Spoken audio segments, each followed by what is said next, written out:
Over on Jaguar Gator 8, a new college football video is out.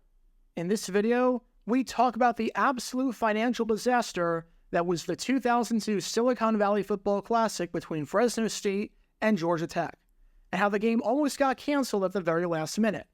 Click the card in the upper right corner to watch. And now, on with our feature presentation.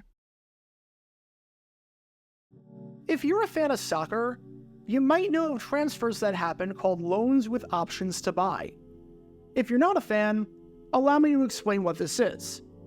In soccer, two teams can come to an agreement where Team A takes on a player from Team B, and then Team A has the option at the end of the year of returning the player back to Team B, or of buying them outright for an agreed-upon fee if said player does well and they like said player. So, as an example, let's say that Manchester City and MK Dons, a team in the lower tier of the English soccer pyramid, come to an agreement on a particular player. Let's just call him John Doe. Man City is not going to play Doe this season because he is buried on the depth chart. Man City wants to free up a roster spot, and MK Dons could really use a player of Doe's experience. So Man City loans out Doe to MK Dons, and MK Dons pays his wages for the entire season. However, instead of this being a straight loan, where the player returns to Man City at the end of the season, this is a loan with an option to buy. So if MK Dons really likes Doe, he plays well for the side, and he fits in nicely, then they can pay Man City the agreed-upon fee, which, let's say, is $3 million, and they can take him permanently. If they don't like Doe at the end of the year, because he underperformed, or just wasn't a good fit, or they just don't want to pay $3 million for a player of his caliber, then they can return him to Man City. Does that make sense? Well, imagine if that could happen in the NFL. Imagine if you could trade a player on a loan contingency with an option to buy. I'm not even sure that's allowed in the CBA, but it would be an interesting idea. The San Francisco 49ers have 3 quarterbacks on their roster in Brock Purdy, Trey Lance, and Sam Darnold.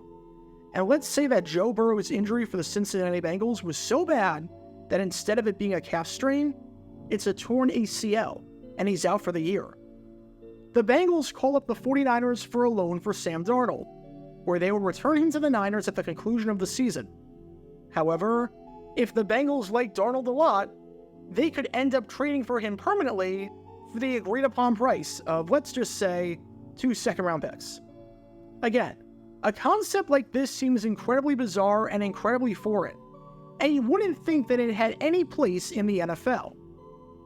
However, what you might be amazed to find is that this actually did happen once. Because the man that you've been watching this whole time is Minnesota Vikings quarterback Gary Cuozzo. And when the Vikings acquired the man from the New Orleans Saints, they did so on that same basis of a loan with an option to buy.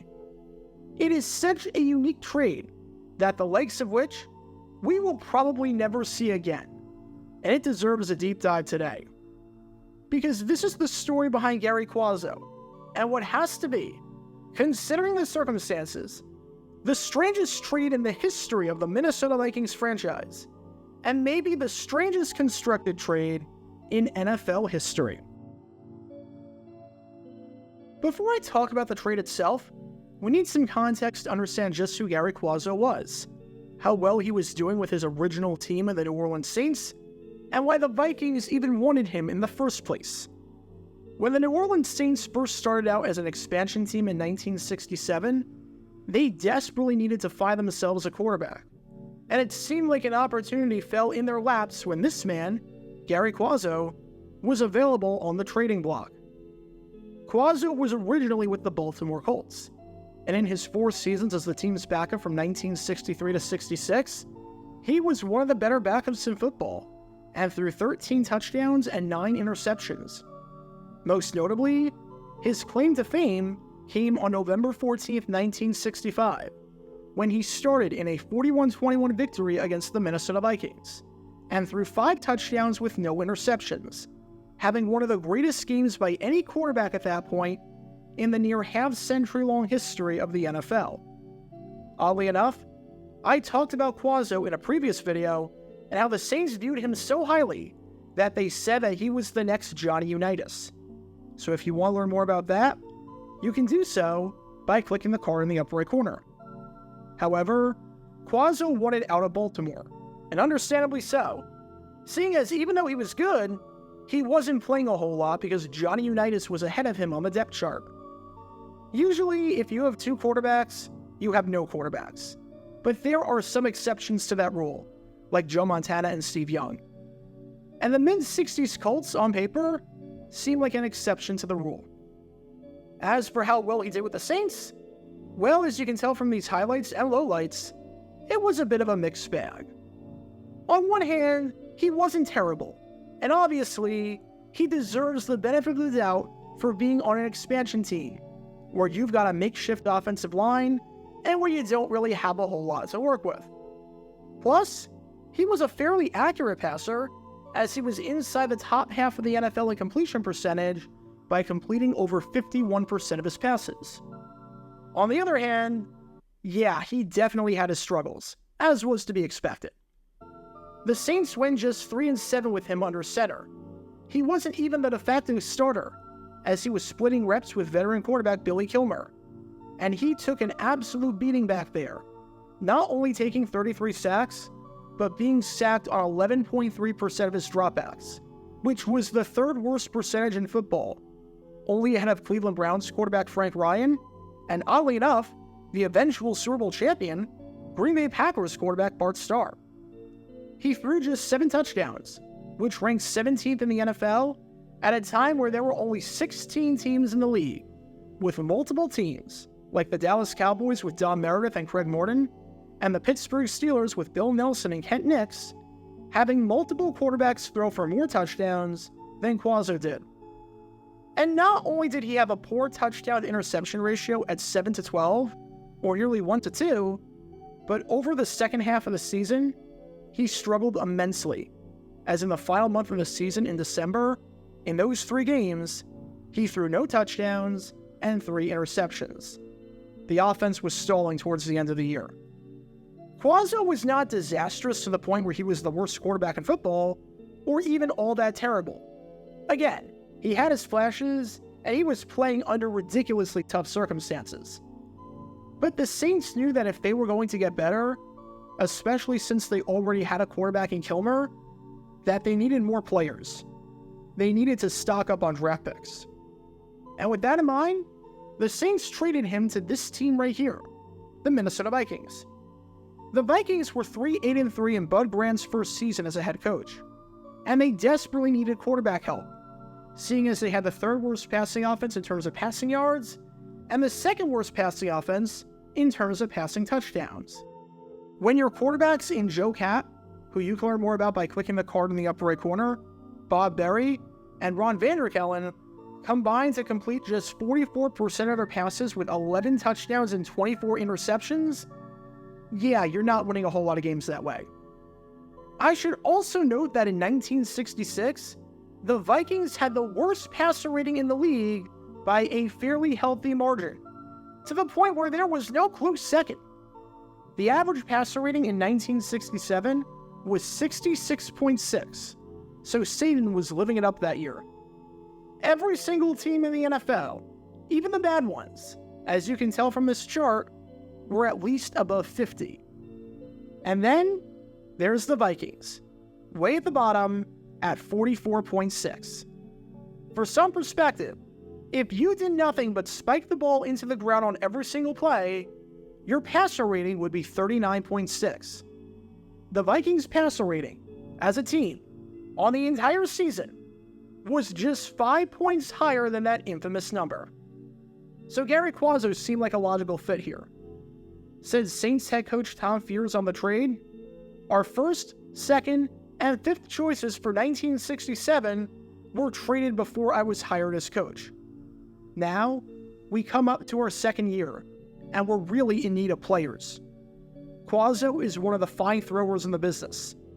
If we had 2 or 3 years to build, we would never have traded him. But we want to win right now. If we had had the supporting cast, he would have been a great one for us. but we don't have the personnel that the Vikings have. The Vikings got themselves a good man. And Cuozzo himself was thrilled about the trade, saying, "It makes me happy to go to a team that is a potential contender. It's different with an expansion team, where you're just striving to be respectable. You really don't, as a team, think about winning a championship. You know you would just be happy, any team would be under the circumstances, to win 5 or 6 games.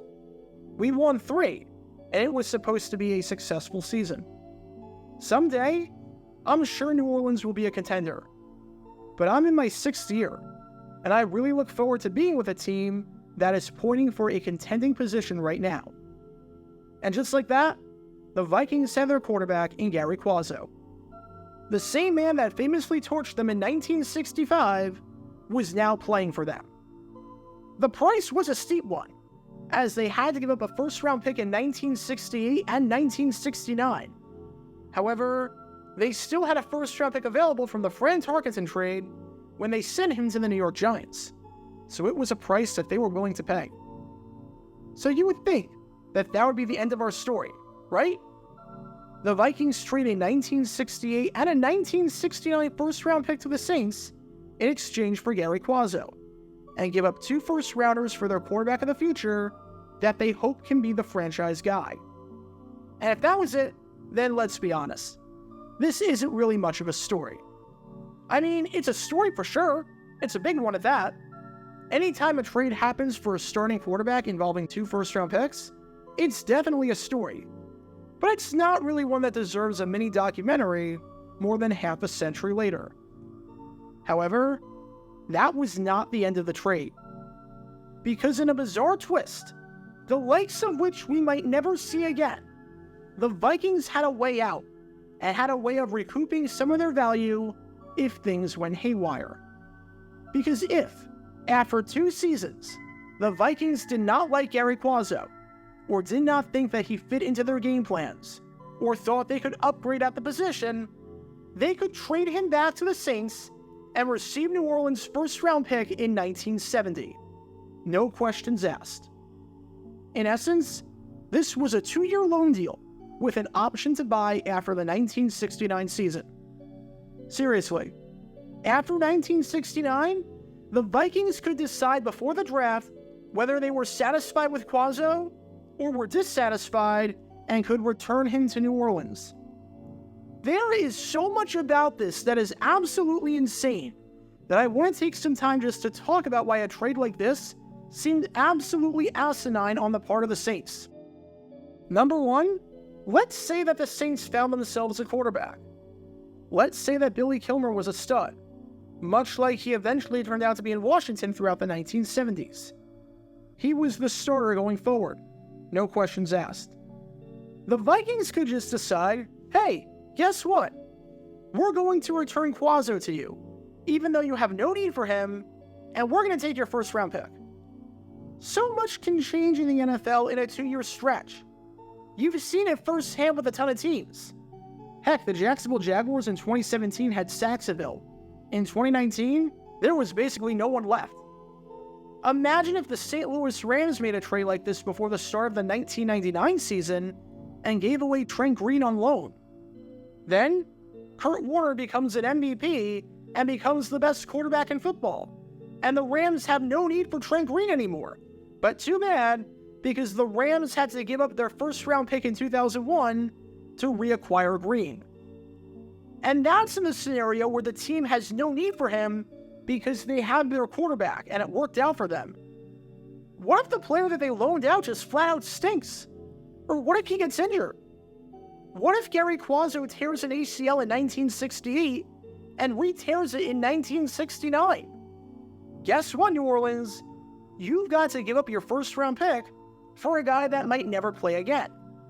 Or, what if Gary Cuozzo absolutely stinks, leads the league in interceptions, and just rides the bench because he's so ineffective? Instead of being out of the league, the Saints now have to give up a first-round pick to reacquire him. I should also note that this was not like the NBA. The pick was not protected. It's not like the Saints could decline the acceptance of Cuozzo if they had a top 5 pick or something like that. If the Saints had the number 1 pick in the draft in 1970, the Vikings could have acquired it just by giving them back Gary Cuozzo. Imagine if this trade happened in 1996 with the Indianapolis Colts, where the Colts trade their backup quarterback to some team for a first-round pick in 1996 and 1997. Now, 1998 rolls around, and what do you know? Peyton Manning is available, and the Colts have the number 1 pick. That team can now get the number 1 pick and get Peyton Manning as a result. There were no protections like that. So if Cuozzo stunk with Minnesota, the Vikings wanted to get rid of him, or there was a great quarterback coming out in 1970, and the Saints had a high draft pick, there was nothing that the Saints could do about it. They were completely and utterly screwed. Before going any further, I just have to note that it is absolutely baffling that a trade existed between these two teams behind me, the New Orleans Saints and the Minnesota Vikings, with no protections whatsoever for New Orleans' 1970 draft pick. History was not on New Orleans' side when it came to the 1970 pick being any good, because history showed that expansion teams took a long time to get good back then, and after 3 years, it was more likely that you would stink versus not. The Dallas Cowboys still stunk after 3 years. The Minnesota Vikings still stunk after 3 years. The Atlanta Falcons were only in their second season in 1967, but they were showing no signs of getting better. Same thing with the Miami Dolphins. They were also in their second season in 1967, once again, showing no signs of getting better. So just the fact that a trade existed is beyond me, because New Orleans would likely have to give up a very high draft pick if history was any indication. Which raises the ultimate question. What ended up materializing? Well, the bad news for the Vikings, and I guess the Saints to some extent, was that Cuozzo didn't do much of anything in his first 2 seasons with the Vikings. Don't get me wrong, he played well in the preseason and had his moments when he needed to be called upon over the 1968 and the 1969 seasons. However, he didn't get a ton of playing time because he was buried on the depth chart behind Joe Kapp, who you can learn more about by clicking the card in the upper right corner. Kapp ended up guiding the Vikings to an appearance at Super Bowl IV during the 1969 season.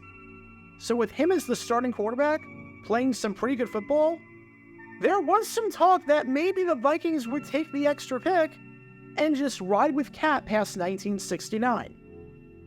The good news, though, was that the Vikings were not going to do that. There was an extremely messy contract negotiation with Kapp that made him a free agent in 1970, as Kapp played the entire 1969 season without a new contract. His future was up in the air, and the Vikings liked Cuozzo enough that they decided not to take any chances, as instead, they kept Cuozzo on the permanent basis, meaning that the Saints did not have to give up their first-round pick in the 1970 NFL Draft, which would have been the 10th overall pick. Let's be honest though, it's not like the Saints did anything with that pick anyways, as they drafted wide receiver Ken Burrow, who would only play 1 season in New Orleans with under 200 yards receiving, although he played more than a decade after that as a phenomenal multi-Pro Bowl receiver with the Houston Oilers. Saints head coach Tom Fears said on the trade that the team agreed to do it because they were positive that the Vikings would keep Cuozzo and would not return him. As Fears said, if the Vikings could draft a quarterback like Terry Bradshaw of Louisiana Tech or Mike Phipps of Purdue for our draft choice, it might be a different story. But the Vikings can't draft a quarterback as good as Cuozzo unless they can make a deal with the Pittsburgh Steelers for the number 1 pick in the draft. Again, I have to note that this highlights the absolutely absurd nature of this trade. To start off the 1969 season, the New Orleans Saints were 0-6, and they were in serious danger of getting the number 1 pick. If they got the number 1 pick, they would probably not even be able to use it, as the Minnesota Vikings could just give Cuozzo right back to the Saints and acquire Terry Bradshaw with the first pick in the draft, meaning that Bradshaw is now with the Steelers, but rather is with the Vikings. And NFL history changes dramatically if that happens, to say the least. Fun hypothetical to think about, though. As for the Vikings, again, they really liked Cuozzo and valued him more than a top 10 pick. seeing as he would be the team's starting quarterback in 1970 and in 1971. Said general manager Jim thinks, "Since we held the option, we felt an obligation to explore every avenue available to us with the thought of strengthening the club for 1970. However, there was never any serious discussion with New Orleans of returning Gary for the Saints' first-round draft choice. We feel that Gary Cuozzo is as good a quarterback as 50% of the starting quarterbacks in the NFL." Side note, I love that endorsement. Saying we love Cuozzo is one thing. Saying we believe in him is another thing. But to say, yeah, we feel like he's a top-half quarterback is kind of funny. Imagine if when the New Orleans Saints acquired Derek Carr this offseason, they said, yeah, we think Carr's a top 16-ish, top 20-ish quarterback in football. That is quite the ringing endorsement. Regardless, the condition was not satisfied, and Cuozzo was satisfied about that, with Cuozzo saying, "I like playing with the Vikings. I liked it in 1969, even though I didn't play much. I just like the fellows on the team. If you win, they are with you. If you lose, they are still with you. There isn't any division of any kind on this team. There aren't any cliques. Everybody likes to play. Everybody likes everybody else. And because of all of that, this bizarre condition of a 2-year loan with the option to return remains a bizarre footnote in NFL history, and nothing more than that. But can you imagine a trade like this happening today? I honestly don't even know if such a trade is legal. But even if it was, for all the reasons mentioned above, there are very few reasons why any team would ever consider agreeing to such a deal. But in 1968, with the option to return him in 1970, the New Orleans Saints and the Minnesota Vikings agreed to such a trade. Because even though the Herschel Walker trade roughly 2 decades later would be the most famous and most infamous trade in franchise history, the Gary Cuozzo trade has to hold the distinction of being the strangest trade in the over 60-year history of the Minnesota Vikings franchise. Get your official Jaguar Gear 9 merchandise by going to jj9shop.com, and be sure to like and subscribe, as it really helps the channel out a lot. Join me every Wednesday night where we'll play NFL Trivia for cash prizes at 9 p.m. Eastern over on Twitch. To learn more about the history of college football, subscribe to Jaguar Gator 8. To learn more about the history of Major League Baseball, subscribe to Jaguar Gator 7. Also, special thanks to all of our Patreon supporters for helping out the channel. Your support is greatly appreciated. See how you can become a patron and request future video topics in the description below.